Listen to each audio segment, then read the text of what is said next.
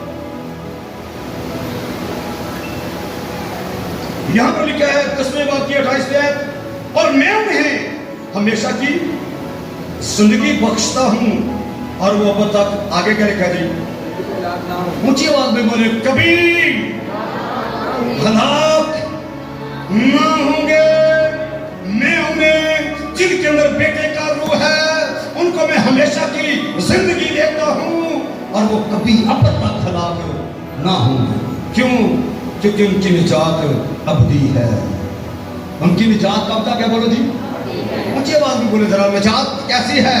ابدی ہے، کیونکہ نجات دینے والا ابدی ہے، اس لیے ان کی نجات بھی ابدی ہے۔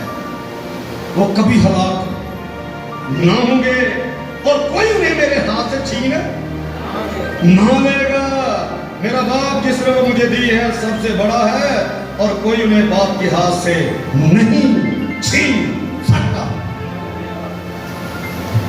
نجات کی تسلی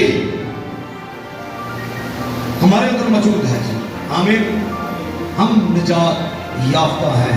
تو پوچھے آپ نجات یافتہ یا غیر نجات یافتہ؟ کیا بولیں گے؟ فوری طور پر بولے جی، پکا پتہ ہے کہ نہیں ہمیں؟ بولے جی، پکا پتہ ہے کہ ہم نجات، سارے بولے نا ذرا، جو نجات یافتہ، جو نہیں وہ نہ بولے بے شک، پر جو نجات یافتہ بولے کہ میں نجات یافتہ۔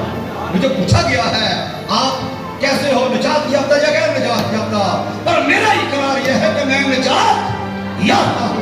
اگر نجات یافتہ ہوں تو بیٹے کا روح قبولیت کے طور سے میرے اندر ہے۔ اگر بیٹے کا روح میرے اندر ہے تو ہمیشہ کی زندگی میرے اندر ہے۔ ایسے لوگوں کے بارے میں کہا وہ کبھی ہلاک نہ ہوں گے، کیونکہ بیٹے کا روح ان کے اندر ہے اور ہمیشہ کی زندگی ان کو مل چکی ہے۔ میرا اقرار یہ ہوتا ہے میں ایک مسیحی ہوں، آمین، اور میں نجات یافتہ ہوں۔ مجھے اس نے معاف کیا ہے اور اپنے بیٹے یسوع کے لہو سے دھو کے مجھے صاف کیا ہے۔ میں راست بال ہوں اور میرے اندر ہمیشہ کی زندگی، آمین۔ یہ نجات کی تسلی ہے، پکی پکی، بولو جی، کچی پکی بات ہے کہ پکی ہوگی؟ پکی بات ہے، یہ پکا اقرار ہے۔ یہ اقرار آپ کے اندر ہو، جب یہ اقرار ہوگا تو سنیں ذرا، تسلی آپ کے اندر بولو جی موجود رہے گی۔ جب یہ احساس اندر سے ختم ہو جاتا ہے پھر خوف اندر آنا شروع ہو جاتا ہے، اور جب خوف آتا ہے ایمان اور تسلی اندر سے ختم ہونا شروع ہو جاتے ہیں۔ چھٹی ایک پڑھ رہا ہوں، اگر ہم مصیبت اٹھاتے ہیں تو تمہاری تسلی اور نجات کے واسطے، نجات کا پکا پکا یقین ایک ایماندار کے اندر ہونا بہت ضروری ہے۔ کبھی یہ نہ کہے آج تے بڑے خوشحال وہاں پر دے جا کے پتہ نہیں کی ہونا ساڑھے گا، بولے جی یہ اقرار ہونا چاہیے، بولے نا جی نہیں۔ جب ہمیں پکا پتہ ہے کہ بیٹے کا روح ہمارے اندر ہے تو ہمیں پکا پتہ ہے ہمیشہ کی زندگی ہمارے لیے بالکل تیار ہے، آمین۔ ہم باپ اور بیٹے کے ساتھ ہوں گے، یہ تسلی ہے ہمارے اندر۔ اس لیے ہم دکھوں سے گھبراتے، مصیبتوں سے گھبراتے نہیں، کیونکہ ایک پکی تسلی ہمارے اندر موجود ہے، آمین جی۔ نجات یافتہ کو مار دو، نجات ختم ہو جائے گی، بولے جی